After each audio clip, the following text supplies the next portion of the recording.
want to say thanks to everyone who participated in my contest and for all the birthday wishes. I got a lot of great questions and actually took a lot of restraint not to just answer them there in the comment section. But I split this into two videos and I'll upload them right after the other. And so you can watch them both here. And got two great winners, two great YouTubers that I very much enjoy. And so let's go ahead and get it started. So the best thing about Las Vegas for me is the convenience. Most things are open 24 hours, grocery stores, gas stations, fast food restaurants. So if I'm working the night shift on my way home, I can stop, at the grocery store or get gas or anything like that. I'm especially spoiled when I go and visit family and friends, and if we want to, stay up late, so go get just get like Coke or something. You have to hit the store before 9 o'clock or things start closing. So you definitely, it's definitely something I've gotten used to and love, and you can definitely feel the pain when I'm away. One other great thing about Las Vegas is, and probably same like in Phoenix and stuff, is just the mild winters. I mean, here in the South and East Coast, they're having record ice and stuff, and we're having 75-degree sunny days. So I definitely enjoy that, and definitely it gets hot in summers, but I think that's definitely a lot more bearable than the ice and snow. So that's it for like the best. I also do enjoy living in Las Vegas. It's certainly a wild and exotic city. I love being able to see the Strip, which is downtown, from work, and I can see it, from our house. Even though I'm about 25, 30 minutes away, I can still see the lights and the casinos, and it's just kind of cool to see and to say you live here. However, the worst things, I definitely hate the traffic. Just like any big city, there's a ton of traffic.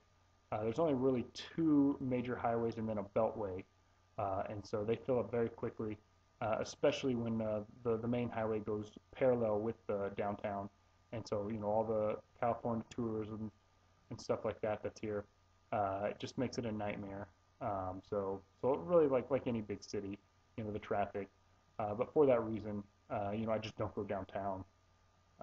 I couldn't tell you the last time I've been in a casino or even just downtown on the Strip. It's just a place that my wife and I don't go and hang out. If we're going to go have a nice dinner, we find another place around our side of town, and stuff like that. And even when I was more into bars and stuff like that, I didn't go downtown. I stayed in nearby the house and that kind of stuff. So that'd be the worst. Is just like I said, the traffic, which is like any main city. The main pawn stores that I hit up are Super Pawn and Easy Pawn, and they're pretty big chains. They're not just here in Las Vegas. I think the Super Pawn is in Arizona, California, and I think the Easy Pawn is actually just throughout the United States. It's a pretty big chain. The Super Pawn is what I hit up the most. There's two or three that are directly on my route to work, and I probably know of about 15, 16 locations just off the top of my head that I try to, to visit, once a week or something like that. The Easy Pawn, I can think of like three or four, that I try to go to on a regular basis. And then there's a couple of smaller pawn stores like a Supermax, a Metro Cash or something like that. Just some smaller ones. I think those are just local ones. But really the Super Pawn is what I try to use the most. They've been pretty good to me, and like I said, there's just a ton of them here in town. And I bet Las Vegas has over 100 pawn stores, and I know I certainly haven't hit all of them, but I usually got a pretty big block that I've mapped out, and just I have a nice route that I just zigzag down each street, to hit them all up. So the reason I started my channel, well, I started watching like pickup videos, I don't know, probably about a year ago, maybe a year and a half ago. And that even started just, when I was bored at work. And then it carried over to when I was at home, I had some free time, I, watch some videos. Certainly loved the Game Chasers, the Retro Hunters, which I don't think is a channel anymore. I really like the Classic Game Hunter. I believe he's here in Las Vegas, but I don't think he does a channel anymore. And another one I really liked is Real Game Hunter video, something like that. I forget his name, but I don't think he really does them anymore either. But I just just really intrigued by watching their videos. Then got onto the business and into some of the others and stuff like that. And it was really that trade I did with Justin last year. I sent him some PlayStation 1 stuff in the box that I had found. I think it was $10 or $15 for all of it, for the screen, the system, and the two controllers still in the new in their cases. That really kind of got me started. I did the video really just to respond to his. I thought that was like the generous, respectful thing to do, and just got hooked. Like I've said this 1,000 times, but just overwhelmed with positive support, and I've just really enjoyed it, and I've really enjoyed trying to keep up with a routine of making a video every week and going out every week, all through the week to find stuff, and it's just been a lot of fun, and really I've just enjoyed it so much. It's really you know taken a whole life of its own here. So I don't even know what I'm trying to say. This is from Scorpion Slayer. What do I think of the Metroid series? Well, I think they absolutely perfected Metroid with Super Metroid, and I have not seen a game since then that has even come close to it. I've tried, the Metroid Prime series and Metroid Other M for the Wii, and I just really couldn't get into that. Some of the Game Boy Advance games actually look pretty decent, like Zero Mission and Fusion, I believe. They actually look kind of in the same style as Super Metroid, but the rest, like I said, I just have not been that impressed with. And I've even gone back, to play the original Metroid, and it's not as fun as Super Metroid either. So that's a bar none. That's the best out there. My favorite game hunting memories. Well, I've certainly found a lot of great stuff, and so those are all, I think great memories. But really, my probably my favorite game hunting memory was going to Utah and going out game hunting with the Robotnik brothers, with Keith and Austin. I drove like I think I started my drive at like 4:45 in the morning to get to their house by like 7 or something like that, or 8. I forget what it was because there's a time difference. But yeah, but I spent the day out there with them. We hit up all their local places, thrift stores and pawn stores, and just had a great time. And I found a lot of stuff. I think I bought 20 Nintendo 64 games from the one game store there because he gave them to me all for $2 a piece.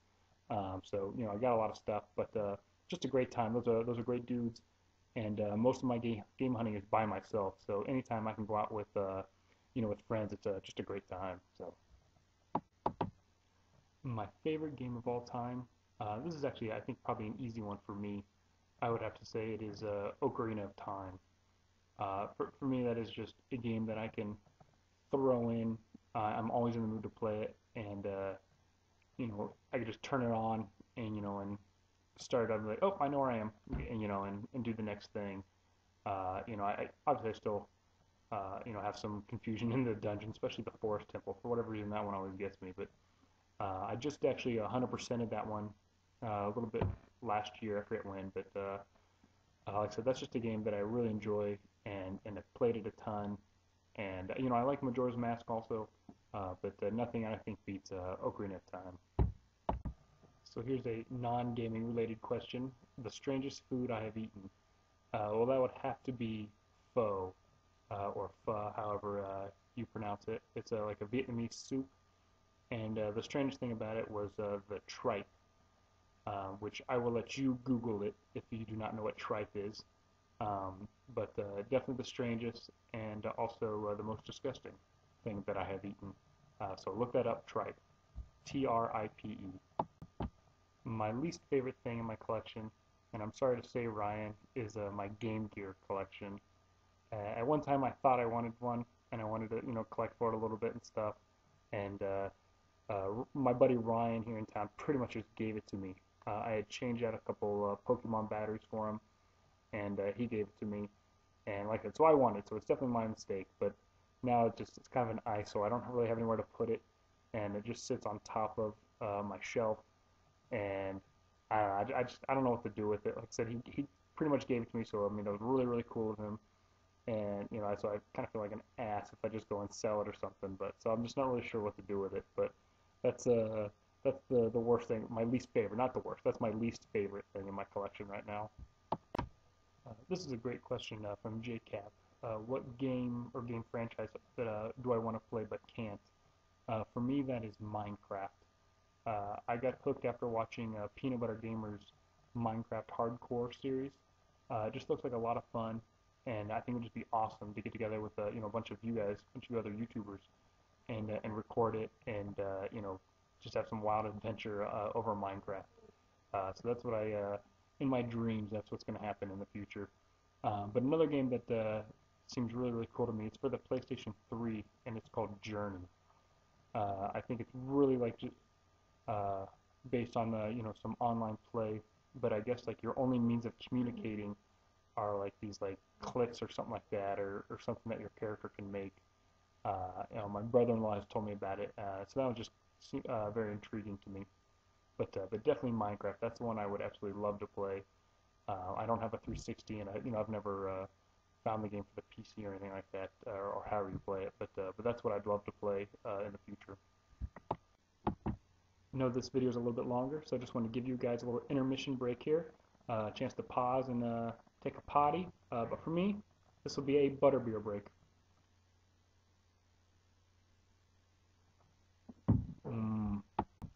If I could be amazing at one Olympic or Winter Olympic sporting event, I don't know. It'd have to be a toss-up between like the bobsled or the luge, or maybe even the ski jump.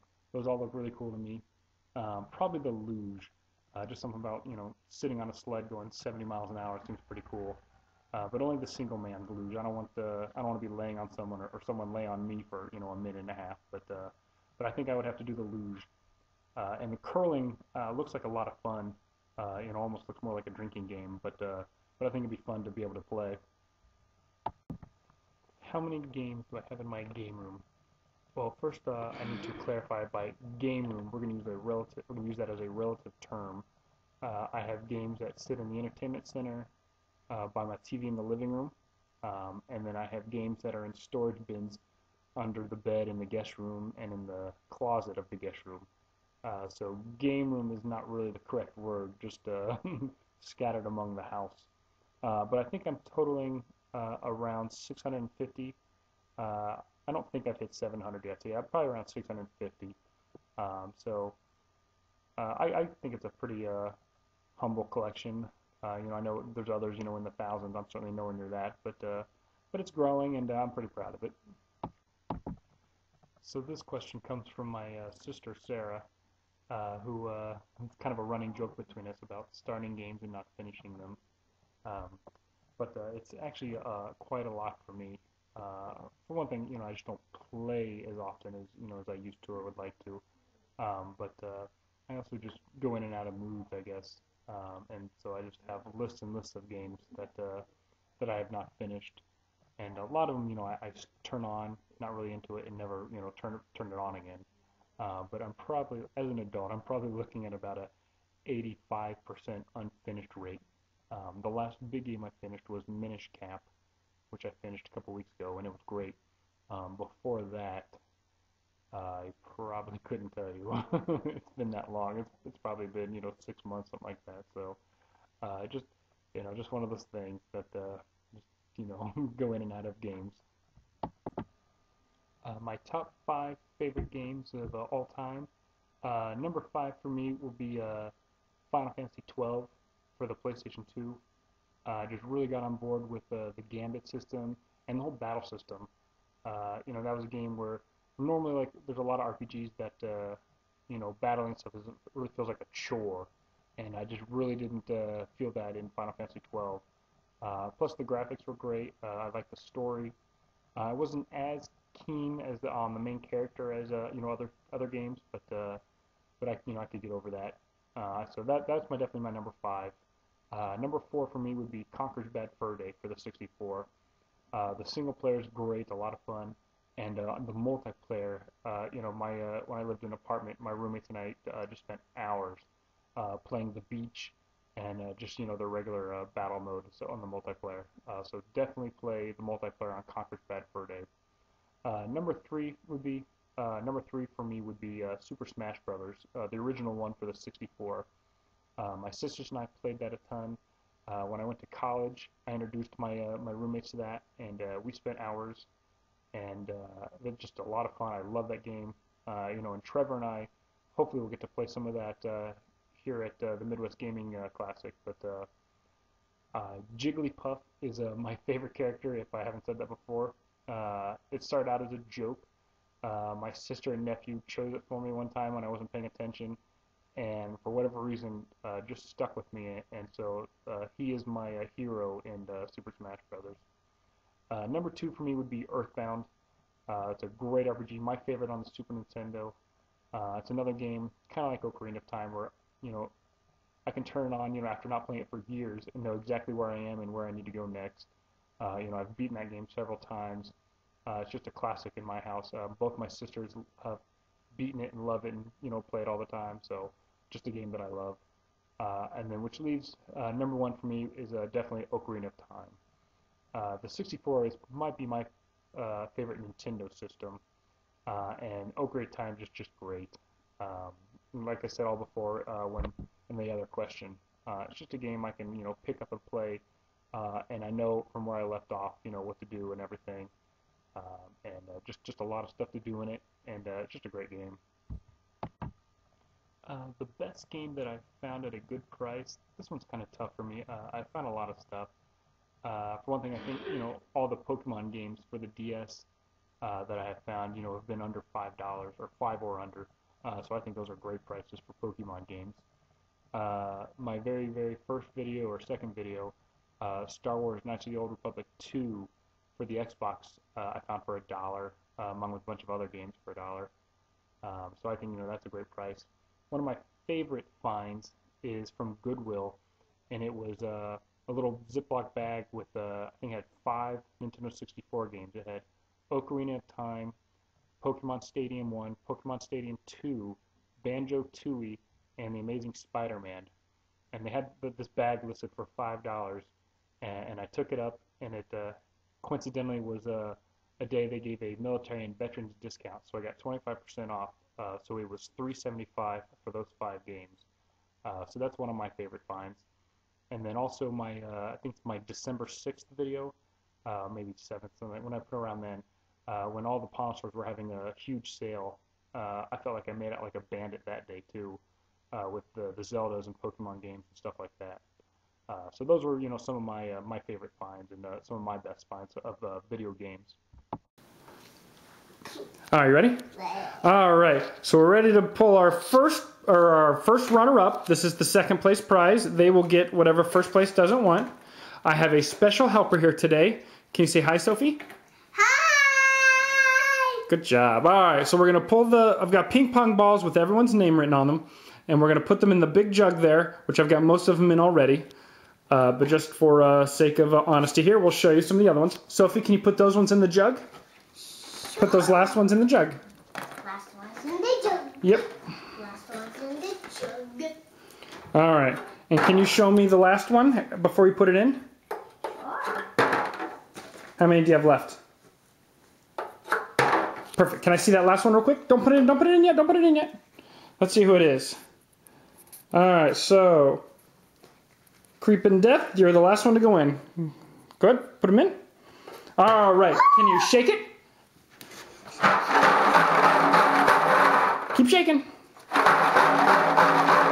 All right. Now I'm going to do a help here, and we're going to just draw one, and you're going to pick it up and tell me who it is, Sophie. Okay, you ready? Ready. Okay. Pick one. Pick one of them here. All right. Who is it? Let's show it off here. So my second place winner is KMD Baby. Good job, Chris. So after we pick the first place winner, whatever he decides, you get the next one, Chris. I'm Smooth McGroove. Congrats, Chris. KMD Baby. Go check out his channel and watch part 2. Thanks a lot.